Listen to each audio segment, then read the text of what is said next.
ദൈവനാമത്തിന് മഹത്വം ഉണ്ടാകട്ടെ. കർത്താവായ യേശു ക്രിസ്തുവിൻ്റെ വിശ്വാസത്തെക്കുറിച്ച് നാം ചിന്തിക്കുമ്പോൾ കർത്താവായ യേശു ക്രിസ്തുവിൻ്റെ രണ്ടാമത്തെ വരവിനെക്കുറിച്ചുള്ളതായ ചില അടയാളങ്ങൾ കൂടി ഇന്ന് ചിന്തിപ്പാനൊക്കെ ഞാൻ ആഗ്രഹിക്കുകയാണ്. അതായത് വിശുദ്ധ മത്തായിയുടെ സുവിശേഷം 24-ാമത്തെ അധ്യായത്തിൽ നാം അനേക കാര്യങ്ങൾ കർത്താവ് പറഞ്ഞു. അത് നമ്മൾ ശ്രദ്ധിക്കുകയുണ്ടായി. ഇന്നിപ്പോൾ ഞാൻ നിങ്ങളുടെ ചിന്തയിലേക്ക് വരുന്നത് 24-45 വാക്യമാണ്. അവിടെ ഞാൻ ഇപ്രകാരം വായിക്കുന്നു. അതായത് കർത്താവ് പറഞ്ഞതായ കാര്യമാണ്. എന്നാൽ യജമാനൻ തൻ്റെ വീട്ടുകാർക്ക് തക്ക സമയത്ത് ഭക്ഷണം കൊടുക്കുന്നതിന് അവരുടെ മേലാക്കി വെച്ച വിശ്വസനും ബുദ്ധിമാനുമായ ദാസനാർ. ആ ഒരു ദാസൻ ആരാണെന്ന് ചോദിച്ചിട്ട് യജമാൻ വരുമ്പോൾ അങ്ങനെ ചെയ്തു കാണുന്ന ദാസന്മാർ ഭാഗ്യവാൻ. അവൻ തൻ്റെ സകലത്തെയും യജമാനാക്കി വയ്ക്കുമെന്ന് സത്യമായിട്ട് ഞാൻ നിങ്ങളോട് പറയുന്നു. എന്നാൽ ദുഷ്ടദാസന്മാർ യജമാൻ വരുമ്പോൾ താമസിക്കുന്ന ഹൃദയം കൊണ്ട് പറഞ്ഞു കൂട്ടുദാസന്മാരെ അടിക്കുവാനും കുടിയന്മാരോടി തിന്നുവാനും തുടങ്ങിയപ്പോൾ ആ ദാസൻ നിരൂപിക്കാത്ത ആളിലും അറിയാത്ത നാഴികയിലും യജമാൻ വന്നവനെ ദണ്ഡിപ്പിച്ച് അവനെ കപടഭക്തിക്കാരോടുകൂടി പങ്ക് കൽപ്പിക്കും. അവിടെ കരച്ചിലും പല്ലുകടിയും ഉണ്ടാകും. ഇത് കർത്താവിൻ്റെ സ്വന്തം കാര്യം, അല്ലെങ്കിൽ കർത്താവ് എഴുതിയതായ ഈ 24-ാമത്തെ അധ്യായത്തിൻ്റെ അവസാന ഭാഗത്താണുള്ളത്. അതായത് രണ്ട് തരത്തിലുള്ളതായ ദാസന്മാരെയാണ് ഇവിടെ കാണിക്കുന്നത്. ഒന്ന് ഒരുക്കമുള്ളവർ, ഒന്ന് ഒരുക്കമില്ലാത്തവർ. അപ്പോൾ കഴിഞ്ഞ ദിവസം ഞാൻ പ്രസംഗം അവസാനിച്ചപ്പോൾ നാം ഒരുക്കമുള്ളവരായിരിക്കണം. അപ്പോൾ അങ്ങനെയുള്ളൊരു സാഹചര്യത്തെക്കുറിച്ച് ചിന്തിക്കുമ്പോൾ കണിശമായിട്ടും ഒരുക്കമുള്ളവരായിരിക്കണം എന്ന്, അതായത് മത്തായിയുടെ സുവിശേഷം 24-3 പറയുന്നുണ്ട്. താൻ ഈ സംഭവങ്ങളൊക്കെയും ലോകത്തിൻ്റെ കർത്താവിൻ്റെ വരവിൻ്റെയും ലോകാവസാനത്തിൻ്റെ അടയാളമെന്ന് അവരോട് പറഞ്ഞു. ഈ കാര്യങ്ങളൊക്കെയും നമുക്കിവിടെ തിരുവചനത്തിൽ വളരെ ഭംഗിയായിട്ട് എഴുതി പിടിപ്പിച്ചിട്ടുണ്ട്. പിന്നെ ഇത് എങ്ങനെ സംഭവിക്കും, ഏത് സംഭവിക്കും എന്നുള്ളത് നമ്മുടെ ജീവിതാനുഭവങ്ങളിലൂടെ കാണുന്നുണ്ട്. അപ്പോൾ ഇതൊക്കെ കാണുമ്പോൾ നാം ഒരുക്കമുള്ളവരായിരിക്കണം. അതായത് കർത്താവിൻ്റെ വരവിൻ്റെ അടയാളങ്ങൾ. കഴിഞ്ഞ ദിവസം ഞാൻ കർത്താവ് എങ്ങനെ വരുന്നു, അതായത് എല്ലാവരും കാണുക, മഹത്വകരമായ പ്രത്യാശ, അത് നമുക്കെല്ലാവർക്കും, അതായത് ഒരു ആകാശത്തിൽ ഇടിമിന്നൽ വരുന്നത് പോലെ നാം കാണും, എല്ലാ അവനെ കാണും, അവനെ കുത്തിത്തുളച്ചവരും കാണും എന്നൊക്കെ നാം ചിന്തിക്കുകയുണ്ടായി. അപ്പോൾ ഇവിടെ ഇത് നമുക്ക് ഇന്ന് ചിന്തിക്കേണ്ടത് മത്തായിയുടെ സുവിശേഷം 24-29-30 വാക്യങ്ങളാണ്. അതായത് ഇവിടെ പറയുന്നത് ഈ കാലത്തിലെ കഷ്ടം കഴിഞ്ഞ ഉടനെ സൂര്യൻ ഇരുണ്ടുപോകും, ചന്ദ്രൻ പ്രകാശം കൊടുക്കാതിരിക്കും, നക്ഷത്രങ്ങൾ ആകാശത്ത് നിന്ന് വീഴും, ആകാശത്തിലെ ശക്തികൾ ഇളകിപ്പോകും എന്ന്. അതായത് അപ്പോൾ മനുഷ്യത്തിൻ്റെ അടയാളം ആകാശത്ത് വിളങ്ങും. അന്ന് സകല ഗോത്രങ്ങളും വിലപിച്ചുകൊണ്ട് മനുഷ്യത്തിൻ്റെ ആകാശത്തിൻ്റെ മേഘങ്ങളിൽ മഹാശക്തിയോടും ദേശവും കൂടി വരുന്നത് കാണും. അപ്പോൾ ഇവിടെ ഈ ലോക സംഭവങ്ങൾ, അതായത് പ്രത്യേകിച്ച് പറയുമ്പോൾ ആകാശത്തിൽ നടക്കുന്ന ചില അടയാളങ്ങളെക്കുറിച്ച് ഇവിടെ പറയുന്നുണ്ട്. ഇതൊക്കെ സംഭവിച്ചതാണ്. അതുകൊണ്ട് ഞാനത് പറയുന്നതിൽ അതിശയോക്തിയില്ല. എന്നാലും നാം ഇത് സംഭവിച്ചു എന്നുള്ള കാര്യം ഓർത്തിരിക്കണം. പ്രത്യേകിച്ച് പറയുമ്പോൾ അതായത് ഒരു ദിവസം, അതായത് വളരെ അന്ധകാരപരമായ ഒരു ദിവസത്തെക്കുറിച്ച് ഇവിടെ പറയുകയാണ്. എന്താണ്? അതായത് കർത്താവ് വരുന്നതിന് മുൻപ് ചില അടയാളങ്ങൾ. ഒന്ന്, ഇവിടെ ആകാശത്തിലെ കാലത്തിൻ്റെ കഷ്ടം കഴിഞ്ഞ ഉടനെ സൂര്യൻ ഇരുണ്ട് പോകും. അപ്പം സൂര്യൻ ഇരുണ്ടുപോയ സംഭവത്തെക്കുറിച്ച് ചരിത്രത്തിൽ രേഖപ്പെടുത്തിയിരിക്കുന്നത് 1800 കാലയളവിൽ ഈ സംഭവങ്ങളൊക്കെ സംഭവിച്ചു. അത് നമ്മളിപ്പം എൻസൈക്ലോപീഡിയ ബ്രിട്ടാനിക്ക അല്ലെങ്കിൽ എൻസൈക്ലോപീഡിയ അമേരിക്ക എന്ന് പറയുന്ന രേഖത്തിൽ അവിടെ ഡാർക്ക് ഡേയെക്കുറിച്ച് നിങ്ങളിങ്ങനെ ടൈപ്പ് ചെയ്യുകയാണെങ്കിൽ അവിടെ സംഭവം നടന്നതായിട്ടുള്ള രേഖ അവിടെ ഉണ്ട്. അത് 1800 കാലയളവിലാണ്. അതുതന്നെയല്ല 1833 ആകാശത്തിൽ നിന്ന് നക്ഷത്രങ്ങൾ പൊഴിയുന്നതായിട്ട് രേഖപ്പെടുത്തിയിട്ടുണ്ട്. ഇപ്പോൾ ഇതിനെക്കുറിച്ചുള്ള, അതായത് ഇപ്പോൾ ഈ സൂര്യൻ ഇരുളുകയും അതുപോലെ ചന്ദ്രൻ വെളിച്ചം നൽകാതിരിക്കുകയും സൂര്യൻ വെളിച്ചം നൽകാതിരിക്കുകയും ചന്ദ്രൻ ഇരുളുകയും ചെയ്യുന്നതായ പ്രവചനം, അത് ആകാശത്തിൽ നടക്കുന്നതായ സംഭവങ്ങളാണ്. എന്താണ്? ഇത് സംഭവിച്ചു എന്ന് രേഖപ്പെടുത്തിയിട്ടുണ്ട്. ഇത് ഈ മത്തായിയുടെ സുവിശേഷത്തിൽ മാത്രമല്ല ഇതിനെക്കുറിച്ച് രേഖപ്പെടുത്തിയിരിക്കുന്നത്. ഞാൻ കഴിഞ്ഞ ദിവസം ഇരുന്ന് ബൈബിൾ പല സ്ഥലങ്ങളിൽ ഇതിനെക്കുറിച്ച് നോക്കി.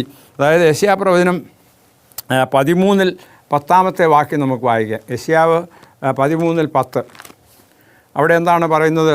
അതായത് ഈ ഒരു സംഭവങ്ങൾ സംഭവിക്കുന്നതിനെക്കുറിച്ച് വളരെ നാളുകൾക്ക് മുൻപ് തന്നെ രേഖപ്പെടുത്തിയിരിക്കുന്ന കാര്യമാണ്. അവിടെ പറയുന്നത് എന്താണ്? 10 ആകാശത്തിലെ നക്ഷത്രങ്ങളും നക്ഷത്രരാശികളും പ്രകാശം തരികയില്ല, സൂര്യൻ ഉദയത്തിങ്കൽ തന്നെ ഇരുണ്ടുപോകും, ചന്ദ്രൻ പ്രകാശം നൽകുകയില്ല. ഇപ്പോൾ ആ ഒരു കാലയളവിനെക്കുറിച്ച് പറയുന്നത്, അതായത് ഒരു ദിവസം പ്രഭാതത്തിൽ എല്ലാവരും നോക്കിയിരിക്കുമ്പോൾ സാധാരണയായിട്ട് സൂര്യൻ ഉദിച്ച് കിഴക്കുനിന്ന് ഉദിച്ച് അസ്തമിക്കുന്ന ആ ഒരു രീതിയാണല്ലോ. അന്ന് പക്ഷേ ഏകദേശം ഒരു ഉച്ചയോടടുത്തായ സമയത്ത് പെട്ടെന്ന് എല്ലായിടത്തും അന്ധകാരം വന്നു മൂടി. അതായത് അതിനെക്കുറിച്ചുള്ള വിവരണങ്ങൾ നമ്മൾ വായിക്കുകയാണെങ്കിൽ, അതായത് പിച്ച് ഡാർക്ക് എന്ന് പറയും, അതായത് കുറ്റാക്കുറ്റിരുട്ട്. അപ്പം ഒരു വെളിച്ചം കത്തിച്ചാൽ അതുപോലും കാണാത്ത രീതിയിൽ, അതായത് ഇപ്പം അടുത്ത് നിൽക്കുന്ന വ്യക്തിയെപ്പോലും കാണുവാൻ സാധിക്കാത്ത ഒരു സാഹചര്യത്തിലേക്ക് മാറി. അപ്പോൾ അതിനെക്കുറിച്ച് യെശയ്യാ പ്രവാചകൻ പറഞ്ഞിട്ടുണ്ട്. ഇനി അത് മാത്രമല്ല, യെശയ്യാ പ്രവചനം 24-23 വായിക്കാം. അവിടെയും ഈ ഒരു കാര്യത്തെക്കുറിച്ച്, സംഭവത്തെക്കുറിച്ച് 24-23 അവിടെ പല കാര്യങ്ങൾ. അതായത് ഭൂമി, യെശയ്യാ പറയുന്നുണ്ട് 19-ാമത്തെ വാക്യം, ഭൂമി പൊട്ടുന്ന ഭൂമി കീറുന്നു, ഭൂമി മത്തനെ പോലെ ചാഞ്ചാടുന്നു. അതൊക്കെയും കർത്താവിൻ്റെ വരവിന് മുൻപുള്ളതാണ്. അപ്പോൾ ഇതിനെക്കുറിച്ച്, അന്നാളിൽ യഹോവ ഉയരത്തിൽ ഉന്നതന്മാരുടെ സൈന്യത്തെയും ഭൂമിയിൽ ഭൂപാലന്മാരെയും സന്ദർശിക്കും. അതേ, കുണ്ടറയിൽ വിളങ്ങുന്നവരെ പോലെ അവർ ഒന്നിച്ചു കൂടി കാരാഗ്രഹത്തിൽ അടയ്ക്കപ്പെടുകയും. അപ്പോൾ ഇതൊക്കെയും ഓരോരോ സംഭവങ്ങളെ ചൂണ്ടിക്കാണിക്കുന്നു എന്ന് നമുക്ക് മനസ്സിലാക്കാം. അതായത് എസെക്കിയേലിൻ്റെ പ്രവചനത്തിലുണ്ട്, ജോവേൽ പ്രവചനത്തിലുണ്ട്. എന്താണ്? ഈ സൂര്യൻ പ്രകാശം നൽകാതെയും ചന്ദ്രൻ ഇരുണ്ടുപോവുകയും അത് രക്തം മാതിരി ആവുകയും ചെയ്യുന്നതായ സാഹചര്യം. അപ്പോൾ ഇതൊക്കെയും സംഭവിച്ചു എന്ന് തിരുവചനം നമ്മോട് പഠിപ്പിക്കുന്നുണ്ട്. അപ്പോൾ ഇത് ഈ കാലങ്ങളൊക്കെ കഴിഞ്ഞതിന് ശേഷം 1833 ഒരു സംഭവത്തെക്കുറിച്ച് പറയുന്നത്, നക്ഷത്രങ്ങളിങ്ങനെ വടുവടാ വീഴുവാൻ തൊക്കണം തുടങ്ങി. അതായത് വെളിപാട് പുസ്തകം 6-ാമത്തെ അധ്യായം 15-ാമത്തെ വാക്യം വായിക്കാം. വെളിപാട് 6:15. അവിടെ നമ്മൾ വായിക്കുന്നത്, അവൻ 5-ാം മുദ്ര പൊട്ടിച്ചപ്പോൾ 15 പറയുന്നത്, ഞങ്ങളുടെ മേൽ വീഴുവിൻ, സിംഹാസനം ഇരിക്കുന്നതിൻ്റെ മേൽ കണ്ണു കാണാതെ കുഞ്ഞാടിൻ്റെ കോപം തട്ടാവണ്ണം ഞങ്ങളെ മറയ്ക്കുവിൻ. അപ്പോൾ അതായത് ദൈവത്തിൻ്റെ കോപം നമ്മുടെ മേൽ വരാതിരിക്കാൻ, അതായത് 12-ാമത്തെ വാക്യം വായിക്കുന്ന 6-ാം മുദ്ര പൊട്ടിച്ചപ്പോൾ വലിയൊരു ഭൂകമ്പം ഉണ്ടായി, സൂര്യൻ കരിമ്പുടം പോലെ കറുത്തു, ചന്ദ്രൻ മുഴുവൻ രക്തതുല്യമായി തീർന്നു. പിന്നെ അത്തിവിഷം പോലെ പെരുങ്കാറ്റ് കൊണ്ടും കുലുങ്ങിയിട്ട് കായ് ഉതിർക്കുന്ന പോലെ ആകാശത്തിലെ നക്ഷത്രങ്ങൾ ഭൂമിയിൽ നിന്ന് വീണു. ഈ ഫോളിങ് ഓഫ് ദ സ്റ്റാർസ്. അപ്പോൾ ഇതിനെക്കുറിച്ചുള്ള ഡിസ്ക്രിപ്ഷൻസ്, അതായത് വിവരണങ്ങൾ നമുക്ക് ബൈബിളിൽ നിന്ന് അല്ലെങ്കിൽ ഈ ശാസ്ത്ര ലോകത്ത് നിന്ന് മനസ്സിലാക്കാൻ സാധിക്കും. അപ്പോൾ ഇതൊക്കെയും ചൂണ്ടിക്കാണിക്കുക എന്താണ്? കർത്താവിൻ്റെ വരവ് അടുത്തിരിക്കുന്നു. അപ്പോൾ അതുകൊണ്ടാണല്ലോ പ്രത്യേകിച്ച് പറയുമ്പോൾ ഈ എന്താണ്, ലോകത്ത് തന്നെ ഈ പല ചിന്തകന്മാരും ചിന്തിക്കാൻ തുടങ്ങി. ഇത് ഒക്കെയും ബൈബിളിൽ രേഖപ്പെടുത്തിയിരിക്കുന്നതായ കാര്യങ്ങളാണ്. അപ്പോൾ ഈ ഫോളിങ് ഓഫ് ദ സ്റ്റാർസിനെ കുറിച്ച് പറയുന്ന അനവധിയായ നക്ഷത്രങ്ങളിങ്ങനെ ആകാശത്ത് നിന്ന് പൊടുപൊടാ ഇങ്ങനെ താഴേക്ക് വീഴാൻ തുടങ്ങി. അതൊക്കെയും കണ്ട നഗ്ന നേത്രങ്ങളിലൂടെ കണ്ടതായ അനേകരുണ്ട്. അവരുടെ വിവരണങ്ങളൊക്കെയും ചരിത്ര പുസ്തകങ്ങൾ രേഖപ്പെടുത്തിയിട്ടുണ്ട്. അപ്പോൾ ഇതൊക്കെയും കണ്ടപ്പോൾ കർത്താവിൻ്റെ വരവ് അടുത്തിരിക്കുന്നു. അപ്പോൾ അതാണ് ഈ പ്രത്യേകിച്ച് പറയുമ്പോൾ ഈ 2300 സന്ധ്യയും ഉഷസ്സും തീവോളം വിശുദ്ധമന്ത്രം യഥാസ്ഥാനപ്പെടുന്നു ദാനിയേൽ പ്രവചനത്തിൽ പറഞ്ഞതായ കാര്യങ്ങൾ സംഭവിച്ചുകൊണ്ടേയിരിക്കുകയാണ്. കർത്താവിൻ്റെ വരവ് അടുത്തിരിക്കുന്നു. പക്ഷേ അന്ന് ചിലർക്ക് ചില തെറ്റിദ്ധാരണകളുണ്ടായി. ചിലർ കർത്താവ് വരുന്നത് ഇന്ന ദിവസമാണ് 1844 ഒക്ടോബർ മാസം 22-ാം തീയതി അന്ന് ചില ചിന്തകർ ചിന്തിക്കാൻ തുടങ്ങി. പക്ഷേ അത് ശരിയല്ല.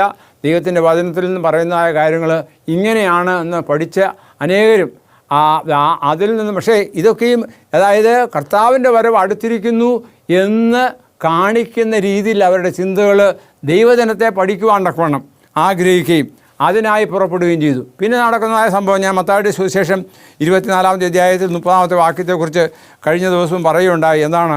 രാജ്യത്തിൻ്റെ സുവിശേഷം സകല ജാതികൾക്കും സാക്ഷ്യമായി ഭൂലോകത്തിലൊക്കെയും പ്രസംഗിക്കപ്പെടും.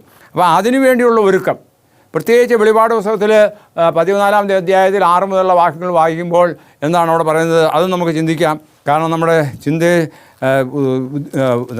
വളരെയധികം ഉയർത്തുന്ന അല്ലെങ്കിൽ നമ്മെ ചിന്തിക്കുവാൻ തക്കവണ്ണം പ്രേരിപ്പിക്കുന്ന ചില കാര്യങ്ങളാണ് അവിടെ രേഖപ്പെടുത്തിയിരിക്കുന്നത്. 14-ാമത്തെ അധ്യായത്തിൽ അവിടെ ഞാൻ കഴിഞ്ഞ ദിവസം നിങ്ങളോട് പറയുകയുണ്ടായി.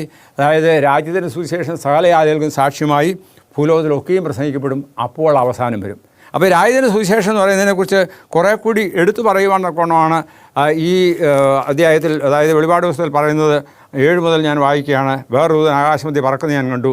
ഭൂവാസികളായ സകല ജാതിയും ഗോത്രവും ഭാഷയും വംശവും ആയവരോട് അറിയിപ്പാൻ അവൻ്റെ പക്കൽ ഒരു നിത്യസുവിശേഷം ഉണ്ടായിരുന്നു. അത് ദൈവത്തെ ഭയപ്പെട്ട് അവന് മഹത്വം കൊടുപ്പീൻ, അവൻ്റെ ന്യായവീര നാഴിക വന്നിരിക്കുന്നു. ആകാശവും ഭൂമിയും സമുദ്രവും നീറും ഉണ്ടാക്കിയവനെ നമസ്കരിപ്പീൻ എന്ന് അവൻ അത്യുച്ചത്തിൽ പറഞ്ഞുകൊണ്ടേയിരുന്നു. അപ്പോൾ ഇവിടെ പ്രത്യേകിച്ച് നിങ്ങളുടെ ശ്രദ്ധയെ ക്ഷണിക്കുന്ന ഇതാണ്, ഭൂവാസികളായ സകല ജാതിയും ഗോത്രവും ഭാഷയും വംശവും ആയവരോട് അറിയിപ്പാൻ അവൻ്റെ പക്കൽ ഒരു നിത്യസുവിശേഷം ഉണ്ടായിരുന്നു. അപ്പോൾ ഈ രാജ്യത്തിൻ്റെ സുവിശേഷം സകല ജാതികൾക്ക് സാക്ഷ്യമായി ഭൂലോകത്തിലൊക്കെയും പെടണം എന്ന്, അല്ലെങ്കിൽ പെടും, അതൊരു അടയാളമായിട്ട് നമുക്ക് ഇവിടെ പറയുന്നുണ്ട്. അപ്പോൾ ആ ഒരു കാര്യത്തെ പ്രത്യേകിച്ച് എടുത്തു പറയുകയാണ് ഈ നിത്യസുവിശേഷം. അതെവിടെയൊക്കെ പോകണം? എല്ലാ സ്ഥലങ്ങളിലും. അതായത് നമുക്കറിയാം, ഈ സഭകളിലൂടെ ഇന്ന് നടക്കുന്നത് ഈ സുവിശേഷ വേലയാണ്. അനേക സ്ഥലങ്ങളിൽ പലതരത്തിലുള്ള സുവിശേഷ ഘോഷണങ്ങൾ പോവുകയാണ്. ഞാൻ അതിനിടയ്ക്ക് പറഞ്ഞല്ലോ, അതൊക്കെ ഒരു വിരാമം ഇട്ടുകൊണ്ടാണ് കൊറോണ വന്നത്. അല്ലെങ്കിൽ അന്നേരം ആർക്കും പോക്കും വരവില്ല, പലയിടങ്ങളിൽ പോകേണ്ടവരാണ്. ഞാനും ആ സമയത്ത് എന്തോ ആവശ്യത്തിന് വേണ്ടി തിരുവനന്തപുരത്ത് പോകാൻ കൊണ്ട് ഒരുങ്ങി റെഡിയായിട്ട് ഇരുന്നത്. പക്ഷേ അന്ന് പത്രവാർത്ത കണ്ടപ്പോൾ അത് ആ ട്രിപ്പ് ക്യാൻസൽ എന്ന് പറഞ്ഞാൽ വണ്ടിയില്ല. അപ്പോൾ ഇവരങ്ങനെ പോവും, ബസ്സില്ല, ട്രെയിനില്ല, പ്ലെയിനിലും അതും നിർത്തി.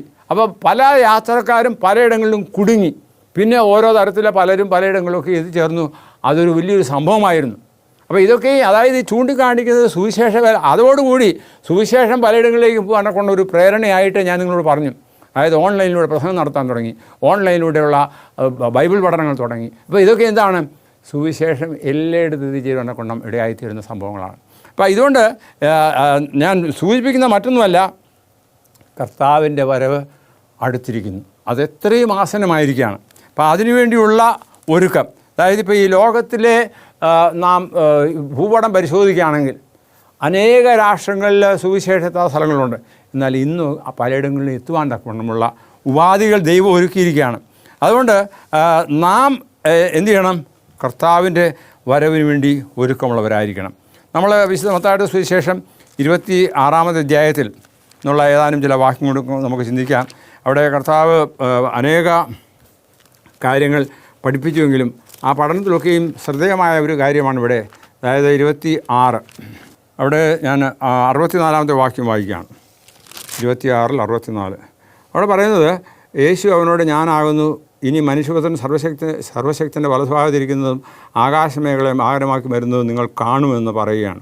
അപ്പോൾ അതായത് ഈ യേശുക്രിസ്തുവിനെ ഇങ്ങനെ ന്യായം വിധിക്കുന്നതായ സമയത്ത് മഹാപുരോഹിതൻ, നീ അവനോട് നീ ദൈവത്തിനായ ക്രിസ്തു തന്നെയോ പറയുക എന്ന് ജീവനുള്ള ദൈവത്തെ കൊണ്ട് ആണയിട്ട് ചോദിക്കുകയാണ്. ഉടനെ യേശു അവനോട് പറയുകയാണ്, ഇനി മനുഷ്യപുത്രൻ സർവശക്തൻ്റെ വലതുഭാഗത്തിരിക്കുന്നതും ആകാശമേഘങ്ങളെ വാഹനമാക്കി വരുന്നതും നിങ്ങൾ കാണും.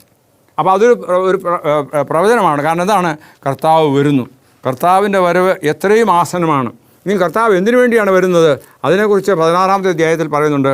16-ൽ 27-ാമത്തെ വാക്യം ഞാൻ പ്രകാരം വായിക്കുന്നു. അതായത് ആനിസെഡ് അവനോ മക്കളുടെ അപ്പം എടുത്ത് 16-27 ഇവിടെ പറയുന്നത് എന്താണ്? അതായത് അതിന് അവൾ, അതേ കർത്താവെ നായിക്കുട്ടി, അതായത് തനിക്ക് ലഭിക്കേണ്ട അവസരത്തെക്കുറിച്ച്, അതായത് കർത്താവ് പ്രവർത്തിക്കുന്ന രീതിയെക്കുറിച്ച് വിശ്വാസമില്ലാത്തവർക്ക് പോലും ഉണ്ടാകുവാനൊക്കെയുള്ള ഒരു അനുഭവത്തെക്കുറിച്ച് അവിടെ പറയുന്നത്. സ്ത്രീയെ, നിൻ്റെ വിശ്വാസം വലിയത്, നിൻ്റെ ഇഷ്ടം പോലെ ഭവിക്കട്ടെ എന്ന് പറഞ്ഞു. യേശു അവിടെ നിന്ന് യാത്രയായി. പിന്നെ താൻ താഴോട്ട് പോകുമ്പോൾ അവിടെയുള്ള അനേകരെ രോഗികളെ സൗഖ്യമാക്കി. പക്ഷേ ഇവർക്ക് ഒക്കെയും ദൈവവചനം, ദൈവരാജ്യം ആസന്നമായിരിക്കുന്നു എന്ന് ചൂണ്ടിക്കാണിക്കുവാൻ തക്കോണം. അത് ആ ഒരു കാര്യമാണ്. ഇപ്പോൾ ഇന്നത്തെ അവസ്ഥയിൽ നമുക്കറിയാം, ലോകത്തിൽ ദൈവത്തിൻ്റെ വേല മുൻപോട്ട് പോകാൻ തക്കോണം അനവധിയായ ഉപാധികളുണ്ട്. ഇപ്പം ഞാൻ ഈ പ്രസംഗിക്കുന്നത് തന്നെ ഒരു ഉപാധിയാണ്. അത് നിങ്ങൾ ഈ TV-യിലൂടെ കാണുകയാണ്, ഇനി റേഡിയോ പ്രഭാഷണത്തിലൂടെ കാണുന്നുണ്ട്. അതുപോലെ തന്നെ പബ്ലിക് ആൻഡ് പ്രൈവറ്റ് മീറ്റിങ്സുണ്ട്. ഇനി അത് മാത്രമല്ല, ഇന്നത്തെ കാലത്ത് എന്താണ്, മൊബൈൽ ഫോണിലൂടെ പോകുന്നുണ്ട്. അപ്പോൾ ഇതൊക്കെയും പല മുഖാന്തരങ്ങളായിട്ട് ദൈവം ഉപയോഗിക്കുന്നു. എന്തിനു വേണ്ടിയാണ്? നമ്മുടെ കർത്താവായ യേശുക്രിസ്തുവിൻ്റെ വരവിന് വേണ്ടി ഒരുങ്ങുക. കർത്താവിൻ്റെ വരവിന് വേണ്ടി ഒരുങ്ങുന്നതിനെക്കുറിച്ച് എങ്ങനെയുള്ളവരായിരിക്കണമെന്ന് ഞാൻ കഴിഞ്ഞ ദിവസം നിങ്ങളോട് കർത്താവിൻ്റെ തന്നെ ഉപമ പറയുകയുണ്ടായി. അതായത് സ്വർഗരാജ്യം മണവാളനെ എതിരേൽക്കുവാൻ വിളക്കും കൊണ്ട് പുറപ്പെട്ടു വന്ന 10 കന്യകമാരുടെ സദൃശ്യമാകും. അവരിൽ 5 പേർ ബുദ്ധിയില്ലാത്തവരും 5 പേർ ബുദ്ധിയുള്ളവരുമായിരുന്നു. അപ്പോൾ ഇവരെക്കുറിച്ച് പറയുമ്പോൾ മണവാളൻ താമസിക്കുന്നത് കണ്ട് അവർ ഉറങ്ങിപ്പോയി. എന്നാൽ അർദ്ധരാത്രിക്ക് മണവാളൻ വന്നു എതിരേൽക്കുവാൻ പുറപ്പെടുവീണെന്ന് ആർപ്പുളി ഉണ്ടായി. അത് കേട്ട് എണ്ണയുള്ളവർ, അതായത് എല്ലാ കന്യകമാരും എഴുന്നേറ്റ് വിളക്ക് തെളിയിച്ചു. എന്നാൽ ബുദ്ധിയില്ലാത്തവർ ബുദ്ധിയുള്ളവരോട് ഞങ്ങളുടെ വിളക്ക് കിട്ടുപോകുന്നതുകൊണ്ട് നിങ്ങളുടെ എണ്ണയിൽ കുറെ തരുമെന്ന് പറഞ്ഞു. അത് ഞാൻ കഴിഞ്ഞ ദിവസം ഞാൻ പറഞ്ഞതാണ്. എന്നാൽ അതുകൊണ്ട് എന്താണ് സംഭവിച്ചത്? ഒരുക്കമുള്ളവർ മണവാളൻ വന്നപ്പോൾ പോയി. എന്നാൽ ആകയാൽ നാളെ നാഴി 13ാമത്തെ വാക്യമാണ്. ആകയാൽ നാളെ നാഴി നിങ്ങൾ അറിയായതുകൊണ്ട് ഉണർന്നിരിപ്പീൻ. പിന്നെ മനുഷ്യപുത്രനെ കുറിച്ച് പറയുമ്പോൾ പറയുന്ന ഒരു കാര്യമാണ് താഴോട്ട് പറയുന്നത്. അപ്പോൾ ഇതൊക്കെയും ചൂണ്ടിക്കാണിക്കുന്ന മറ്റൊന്നുമല്ല, ഇനി കർത്താവ് വരുമ്പോൾ സംഭവിക്കുന്നതായ കാര്യത്തെക്കുറിച്ച് 25 പറയുന്നുണ്ട്. 31 മനുഷ്യപുത്രൻ്റെ തൻ്റെ ദേശത്തോടെ സകല വിശുദ്ധന്മാരുമായി വരുമ്പോൾ അവൻ തൻ്റെ ദേശത്തിൻ്റെ സിംഹാസനം ഇരിക്കും. സകല ജാതികളെയും അവൻ്റെ മുന്നിൽ കൂട്ടും. അവൻ അവരുടെ ഇടയൻ ചെമ്മരിയാടുകളെയും കോലാടുകളെയും വേർതിരിക്കും പോലെ ചെമ്മരിയാടുകളിൽ തൻ്റെ വലത്തും കോലാടുകൾ തന്നെ ഇടത്തു നിർത്തും. രാജാവ് വലത്തുള്ളവരുടെ എൻ്റെ പിതാവിനാൽ അനുഗ്രഹിക്കപ്പെട്ടവരെ വരുവീൻ, ലോകസ്ഥാപനം മുതൽ നിങ്ങൾക്ക് ഒരുക്കിയിരിക്കുന്ന രാജ്യം അവകാശമാക്കുവീൻ. അപ്പോൾ ഈ ദൈവരാജ്യത്തിൻ്റെ ഒരുക്കം ലോകസ്ഥാപനം മുതലേ ഉള്ളതാണ്. അത് എന്നിട്ട് പിന്നെ കർത്താവ് പറയുന്നു, എനിക്ക് വിശന്നു, നിങ്ങൾ ഭക്ഷിക്കാൻ തന്നു, ഞാൻ നിങ്ങൾ കുടിക്കുവാൻ തന്നു, അതിഥിയായതിനെ ചേർത്തുകൊണ്ടു, നഗ്നനായിരുന്നു. അപ്പോൾ അവർ ചോദിക്കുകയാണ് എപ്പോൾ? അതിന് നീതിമാന്മാർ അവരോട്, കർത്താവേ, ഞങ്ങൾ എപ്പോൾ നിന്നെ വിശന്ന് കണ്ടിട്ട് ഭക്ഷിക്കുവാൻ തരികയോ ദാഹിച്ചുകൊണ്ട് കുടിക്കുവാൻ തരികയോ ചെയ്തത്? അപ്പോൾ ഞങ്ങൾ എപ്പോൾ നിന്നെ അതിഥിയായി? ഉടനെ പറഞ്ഞ് നിന്നെ രോഗിയായിട്ട് കണ്ടു. ഇതൊക്കെ ചോദിക്കുകയാണ് അവൻ രാജാവോട്. എൻ്റെ ഈ ഏറ്റവും ചെറിയ സഹോദരന്മാരിൽ ഒരുത്തിനെ നിങ്ങൾ ചെയ്തിടത്തോളം എല്ലാം എനിക്ക് ചെയ്തു എന്ന് ഞാൻ സത്യമായിട്ട് നിങ്ങളോട് പറയുന്നു. പിന്നെ ഇടത്തുള്ളവരോട് ശപിക്കപ്പെട്ടവരെ പിശാചിന്. അപ്പോൾ ആ ഒരു കാര്യം വരുന്നു, അത് ന്യായവിധിയാണ്. അതുപോലെ തന്നെ എനിക്ക് വിശന്നു, നിങ്ങൾ ഭക്ഷിപ്പാൻ തന്നില്ല, ഇതൊക്കെ പറഞ്ഞു. അതിന് കർത്താവെ, ഞങ്ങൾ വിശക്കുന്നു ദാഹിക്കുന്നവനോ അതിഥിയോ എപ്പോൾ കണ്ടു? അതായത് അവൻ അവരോട് പറഞ്ഞത്, ഏറ്റവും ചെറിയവരിൽ ഒരുത്തിന് നിങ്ങൾ ചെയ്തിരിക്കുന്നതെല്ലാം എനിക്കാകുന്നു. അതുകൊണ്ട് സത്യമായിട്ട് നിങ്ങളോട് പറയുന്നു, അതായത് ചെയ്യാതിരുന്നവർ നിത്യദണ്ഡനത്തിലേക്കും നീതിമാന്മാർ നിത്യരാജ്യത്തിലേക്കും പോകും. അപ്പോൾ അങ്ങനെയുള്ളൊരു സാവകാശം ദൈവം നമുക്ക് നൽകിയിരിക്കുകയാണ്. അപ്പോൾ അതുകൊണ്ട് നാം എന്താണ് ചെയ്യേണ്ടത്? കർത്താവിൻ്റെ വരവിനായി ഒരുങ്ങുക. അതെ, ഈ കാലസംഭവങ്ങൾ ഓരോന്നും ചൂണ്ടിക്കാണിക്കുന്നു. ഇപ്പോൾ ഞാൻ ആകാശത്തിലെ കാര്യങ്ങൾ പറഞ്ഞു, ഭൂമിയിലെ കാര്യങ്ങൾ പറഞ്ഞു, അതായത് നക്ഷത്രത്തിൽ സംഭവത്തെക്കുറിച്ച് പറഞ്ഞു, ഡാർക്ക് ഡേ അല്ലെങ്കിൽ അന്ധകാര ദിവസം ഉണ്ടായിരുന്നു, സൂര്യൻ പ്രകാശം കൊടുക്കാതിരുന്നു. ഇതൊക്കെയും ദർശിച്ചതായ അല്ലെങ്കിൽ കണ്ടവരായ ഉണ്ട്, ചരിത്രത്തിൽ രേഖയുണ്ട്. അതുകൊണ്ട് കാലത്തിലെ ഓരോ സംഭവങ്ങളും, വിശുദ്ധ മത്തായിയുടെ സുവിശേഷത്തിൽ പറഞ്ഞിരിക്കുന്നതായ സംഭവങ്ങളും ഇതൊക്കെയും നടന്നുകൊണ്ടേയിരിക്കുകയാണ് നമ്മുടെ കൺമുന്നിൽ.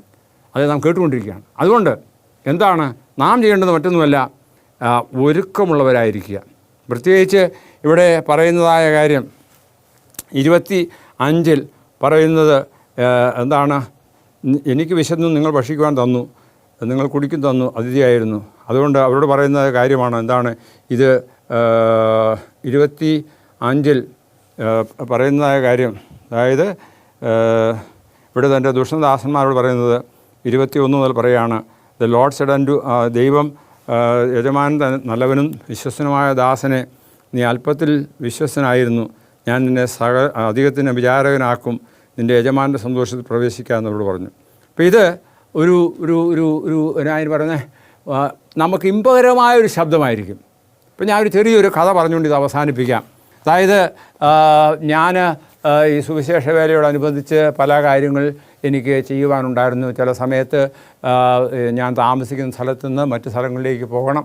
അപ്പോൾ അങ്ങനെ പോകുന്നതിന് വേണ്ടി ട്രെയിൻ ടിക്കറ്റ് ബുക്ക് ചെയ്യുന്നൊരു പരിപാടി ഉണ്ടല്ലോ. അപ്പോൾ അതുകൊണ്ട് ഞാൻ എനിക്ക് തോന്നുന്നത് ബാംഗ്ലൂർക്ക് പോകാൻ വേണ്ടി, തൃശ്ശൂരിൽ നിന്ന് ബാംഗ്ലൂർക്ക് പോകാൻ വേണ്ടി ടിക്കറ്റൊക്കെ ബുക്ക് ചെയ്ത് അല്ലെങ്കിൽ അങ്ങനെ പോകുന്നതായ കാലഘട്ടത്തിൽ ഒരു ദിവസം ഞാനിതുപോലെ ട്രെയിൻ യാത്രയ്ക്കായിട്ട് റെയിൽവേ സ്റ്റേഷനിൽ വന്നു. റെയിൽവേ സ്റ്റേഷനിൽ വന്ന സമയത്ത് എന്ത് സംഭവിച്ചു? അവിടെ വന്നപ്പോൾ നമുക്കറിയാമല്ലോ, പലപ്പോഴും ട്രെയിൻ വരുന്നത് ലേറ്റാണ്. അപ്പോൾ ട്രെയിൻ ലേറ്റാണല്ലോ എന്ന് കരുതി. അതുകൊണ്ട് ഞാൻ വിചാരിച്ചെന്നാൽ എനിക്ക് എന്തോ ഒരു സാധനം വാങ്ങിക്കണം അതിനുവേണ്ടി. അപ്പോൾ എന്നെ കൊണ്ടുപോയത് എൻ്റെ മകനാണ്. ഞങ്ങൾ രണ്ടും കൂടെ ഇങ്ങനെ നിൽക്കുമ്പോഴത്തേക്ക് ട്രെയിൻ ലേറ്റാണ് 10 മിനിറ്റ്. ആ സമയം കൊണ്ട് എനിക്ക് ഒരു സാധനം വാങ്ങിച്ചുകൊണ്ട് വരാനായിട്ട് ഞാൻ മുകളിൽ കടയിലേക്ക് പോയി. കടയിൽ ചെന്നപ്പോഴത്തേക്ക് അവിടെ ഒരാളോട് ചോദിച്ചപ്പോഴത്തേക്ക് അയാളൊരു വില പറഞ്ഞു. അതെനിക്ക് സ്വീകാര്യമല്ലായിരുന്നു. അടുത്ത കടയിൽ പോയി 2-3 കടയിൽ പോയി ഞാൻ സാധനം വാങ്ങിച്ച് തിരിച്ചു വന്നതായ സമയത്ത് കണ്ടതായ വാർത്ത അല്ലെങ്കിൽ കാഴ്ച എന്ന് വെച്ചാൽ എൻ്റെ ട്രെയിൻ ആ സ്റ്റേഷൻ വിട്ട് പോയി കഴിഞ്ഞിരുന്നു. അപ്പം എനിക്ക് ആകെപ്പാടെ അങ്ങ് വല്ലാത്ത നിരാശയുണ്ടായെന്ന് പറഞ്ഞാൽ എൻ്റെ മകൻ അവിടെ ഉണ്ടായിരുന്നു, അവനെങ്കിലും എന്നെ വിളിച്ച് അറിയിക്കാമായിരുന്നല്ലോ. അപ്പം അത് കഴിഞ്ഞ് അവൻ ചെയ്തില്ല. ഇനി എന്നതെക്കുറിച്ച് ഞാൻ ഭോഷത്തരല്ലേ കാണിച്ചത്. ഒരു സാധനം വാങ്ങിക്കാൻ പോയി വാങ്ങിച്ചിട്ട് പെട്ടെന്ന് വരാനുള്ളതിന് പകരം അടുത്ത കടയിൽ പോയി 2 കടയൊക്കെ പോയി. അപ്പോൾ അതുകൊണ്ട് എൻ്റെ സമയം നഷ്ടപ്പെട്ടു. ആ സമയം നഷ്ടപ്പെട്ടുകൊണ്ട് എനിക്ക് വളരെ നിരാശയുണ്ടായി. അങ്ങനെ ഈ നിരാശയുണ്ടായ സാഹചര്യം നിങ്ങളൊന്ന് ഓർത്ത് നോക്കുക. വളരെ നിരാശയാണ്. കാരണം ട്രെയിൻ ബുക്ക് ചെയ്ത് ടിക്കറ്റ് അനുസരിച്ച് ഞാൻ വന്നു, കണ്ടില്ല, കിട്ടിയില്ല, പോയി. അപ്പോൾ ആ സമയത്ത് ഞാൻ പെട്ടെന്ന് ഉണർന്നു. അത് കണ്ടപ്പോൾ എനിക്ക് മനസ്സിലായി അതൊരു സ്വപ്നമായിരുന്നു. കാരണം ഞാൻ അനേക സ്ഥലങ്ങളിൽ പോയിട്ടുണ്ട്, ടിക്കറ്റ് ബുക്ക് ചെയ്തിട്ടുണ്ട്, അത് ഇതുവരെയായിട്ട് ട്രെയിൻ മിസ്സായിട്ടില്ല. ട്രെയിൻ ലേറ്റ് ആണെങ്കിൽ സാധാരണയായിട്ട് 1 മണിക്കൂറെങ്കിലും നേരത്തെ വരുന്ന. അപ്പോൾ ഇത് സംഭവിച്ചപ്പോൾ അത് സ്വപ്നമായെന്ന് കണ്ടപ്പോൾ വളരെ ആശ്വാസമായി. പ്രിയ ദൈവജനമേ, എന്നെ കേട്ടുകൊണ്ടിരിക്കുന്നവരെ, ഇതുപോലെയാണ് കർത്താവിൻ്റെ വരവ് അടുത്തിരിക്കുന്നു. അതിനുവേണ്ടി ഒരുങ്ങിയിട്ടില്ലെങ്കിൽ കർത്താവ് വരുന്നതായ സമയത്ത് നാം ഈ ട്രെയിൻ മിസ് ചെയ്തതുപോലെയാകും. നാം പള്ളിയിൽ പോകുന്നു, അല്ലെങ്കിൽ ആരാധിക്കുന്നു, ദൈവവചനം പഠിക്കുന്നു, ഇതൊക്കെയും ചെയ്തിട്ടും കർത്താവിൻ്റെ വരവിനെക്കുറിച്ചുള്ള അടയാളങ്ങളും എല്ലാം നമ്മുടെ കൺമുന്നിൽ നിർത്തി വചനത്തിൽ നിന്ന് വെച്ചിരിക്കുകയാണ്. അത് മനസ്സിലാക്കിയിട്ടും എന്താണ് ഒരുക്കമുള്ളവരായിരുന്നില്ല എങ്കിൽ നാം നഷ്ടപ്പെട്ടവരാകും. അപ്പോൾ എന്നാൽ ഇവിടെ നല്ലവനും വിശ്വസനമായ ദാസനെ എന്ന് പറയുന്ന ആ ഒരു കാര്യം, അതായത് ഈ 5 പല താലന്തുകൾ കൊടുത്തതിന് ശേഷം 25-21 പറയുന്നത്, അവൻ യജമാനൻ നല്ലവനും വിശ്വസനമായ ദാസനെ, ഈ അല്പത്തിൽ വിശ്വസനും ഞാൻ നിന്നെ അധികത്തിന് വിചാരനാക്കും, യജമാനൻ്റെ സന്തോഷത്തിൽ പ്രവേശിക്കുക എന്ന് പറഞ്ഞു. ആ ഒരു മാധുര്യകരമായ ശബ്ദം യജമാനൻ്റെ വിശ്രമത്തിൽ പ്രവേശിക്കുവാൻ തക്കവണ്ണം സ്വർഗ്ഗരാജ്യത്തിന് വേണ്ടി ഒരുങ്ങിയിരിക്കുന്നവരായ നാം, അല്ലെ ഒരുങ്ങുന്നവരായ നാം, ഇങ്ങനൊരു സന്ദർഭം, ഈ ഒരു വിളി കേൾക്കുവാൻ തക്കവണ്ണം. എന്നാൽ താഴോട്ട് പറയുമ്പോൾ എന്താണ് പറയുന്നത്? അതിന് യജമാനൻ നല്ലവൻ വിശ്വസനമായ ദാസൻ, ഇനി അല്പത്തിൽ വിശ്വസനായിരുന്നു, ഞാൻ നിന്നെ അധികത്തിന് വിചാരമാക്കുമെന്ന് പറഞ്ഞു. പിന്നെ അവസാനം പറയുന്നത്, ദുഷ്ടദാസനോട് പറയുന്നത്, നിന്നെ തീയിലേക്ക് തള്ളിക്കളയും. അതുകൊണ്ട് അങ്ങനെ ഒരു അനുഭവം ഉണ്ടാകാതിരിക്കാൻ തക്കവണ്ണം നാം എന്ത് ചെയ്യണം? ഒരുക്കമുള്ളവരായിരിക്കുക. ഈ ഭൂമിയിൽ നമുക്കിനി അധികം നാളില്ല. കർത്താവിൻ്റെ വരവ് അടുത്തിരിക്കുന്നു. അതുകൊണ്ട് അതായത് 50-ാമത്തെ വാക്യം പറയുന്നത്, ലോഡ്, ഈ ദൈവത്തിൻ്റെ യജമാനൻ വന്നു. എന്നിട്ട് പറഞ്ഞത് അതായത് യജമാനൻ വന്നു, ദുഷ്ടനും മടിയനുമായ ദാസനെ ഞാൻ വിതയ്ക്കാത്ത എന്നുകൊണ്ട് വിതയ്ക്കുകയും വിതറാത്തും ചേർക്കുകയും ചെയ്യുന്നതുകൊണ്ട് എന്നറിഞ്ഞുവല്ലോ. എന്നിട്ട് അവനോട് പറഞ്ഞ് അവൻ്റെ കയ്യിൽ നിന്ന് ഉള്ളവിടെ വാങ്ങിച്ചു. എന്നിട്ട് അവനെ എന്നേക്കുമായിട്ട് പുറത്തുള്ള ഇരുട്ടിലേക്ക് തള്ളിക്കളയും. അവിടെ കരച്ചിലും പരിപാടിയും ഉണ്ടാകും. അപ്പോൾ അങ്ങനെ ഒരു അനുഭവം നമുക്കുണ്ടാകരുത്. അതിനാണ് പറയുന്നത് വലിയ നിരാശ ഉണ്ടാകരുത്. ഞാൻ സ്വപ്നത്തിൽ കണ്ട കാര്യമാണെങ്കിലും അതുപോലെ സംഭവിക്കാൻ പലപ്പോഴും സംഭവിക്കാറുണ്ട്. അതുകൊണ്ട് വരാതിരിപ്പാൻ തക്കവണ്ണം ദൈവം നമ്മെ ഒരുക്കട്ടെ, സഹായിക്കട്ടെ എന്ന് പറഞ്ഞുകൊണ്ട് എൻ്റെ ഈ പ്രസംഗം ഞാൻ നിർത്തുകയാണ്. ദൈവത്തോട് നമുക്ക് പ്രാർത്ഥിക്കാം. നിങ്ങളെ അധികമായി സ്നേഹിക്കുന്ന സ്വർഗീയ വാഴ്ത്തപ്പെട്ട ദൈവമേ, അങ്ങയിൽ ആശ്രയ ജീവിപ്പാൻ തക്കവണ്ണമുള്ള ഈ ഒരു പ്രസംഗം ഞങ്ങൾ കേട്ടു. അതിന് പ്രകാരം ജീവിച്ച് 30, 60, 100 മേനി ഫലം കായ്പാൻ തക്കവണ്ണം ഞങ്ങളുടെ കർത്താവിൻ്റെ വരവിനെ ഒരുങ്ങിയിരിപ്പാൻ തക്കവണ്ണം ഞങ്ങളെ സഹായിക്കണമേ. ഞങ്ങൾ മാത്രമല്ല, ഞങ്ങളുടെ കുടുംബക്കാരും ഞങ്ങളുടെ ബന്ധുക്കളും ചർച്ചക്കാരും മിത്രങ്ങളും എല്ലാം ഞങ്ങളുടെ കർത്താവ് വരുമ്പോൾ ഇവനത്രേ വിശ്വസനായ ദാസൻ എന്ന് വിളി കേൾപ്പാൻ തക്കവണ്ണം, ആ ഇമ്പസ്വരം കേൾപ്പാൻ തക്കവണ്ണം ഞങ്ങളെ ഒരുക്കണമെന്ന് ക്രിസ്തുയേശുവിൽ കൂടി താഴ്മയോട് വിനയമായി ചോദിക്കുമ്പോൾ കൃപയോടെ കേൾക്കുമാറാകണമേ. ആമേൻ. ദൈവം നമ്മെ ഓരോരുത്തരെയും അനുഗ്രഹിക്കുമാറാകട്ടെ.